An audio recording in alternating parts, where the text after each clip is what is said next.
Yeah, we're done. I know that all of you will agree that Charlyn looks absolutely beautiful today.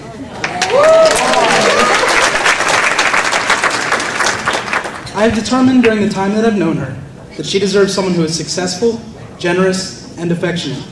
I hope that she finds Brian to be a suitable alternate. When Brian asked me to be the best man in his wedding, I was honored until I realized I would have to make a toast. But I handled the task of writing this toast with the decency that Brian instilled in me as I was growing up. So I scoured the internet looking for speeches to plagiarize. When I found out that wedding toasts are selling for over $30 online, I decided to go ahead and write my own. In fact, I wrote 17 of them, but tonight I'll be sharing number 12, my personal favorite, and the least generic.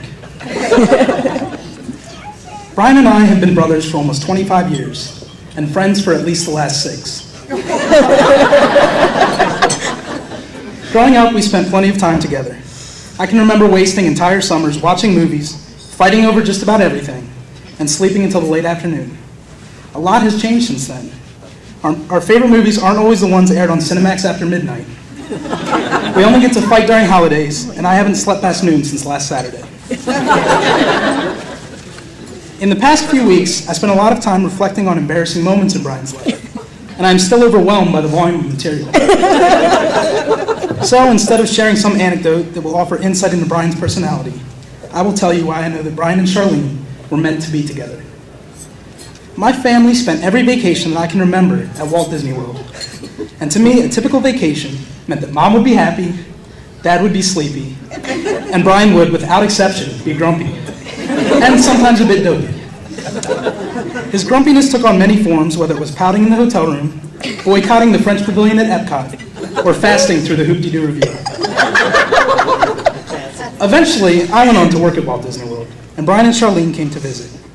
The three of us were able to spend a lot of time together.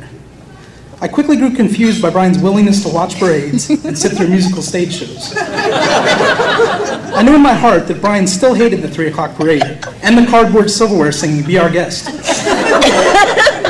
But I realized Charlyn's company was enough to keep him interested in these productions that were once the bane of his existence. And I'm convinced that anyone who can make Brian happy in what has traditionally been his most miserable setting is a perfect match.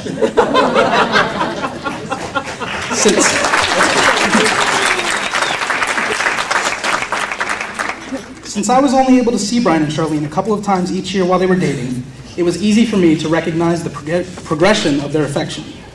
Today, I am happy to report that I have never seen a couple more in love.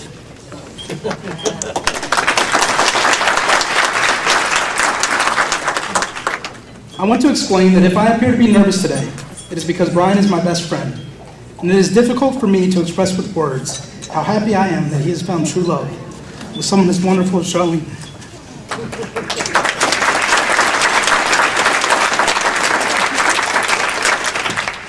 And while it is my privilege to be Brian's best man, I'm proud to tell you that Brian is the best man I know.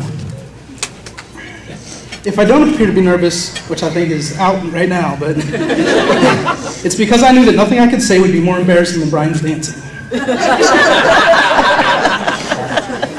In closing, I would like to read a few verses from one of Brian's favorite poems.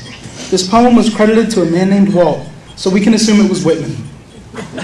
When you wish upon a star, it makes no difference who you are. Anything your heart desires will come to you. If your heart is in your dreams, no request is too extreme when you wish upon a star, as dreamers do. Finally, it is with great pleasure and relief that I invite you to stand and raise your glass in a toast to Brian and Charlyn. Hear, hear. Here's to happily ever after. Cheers.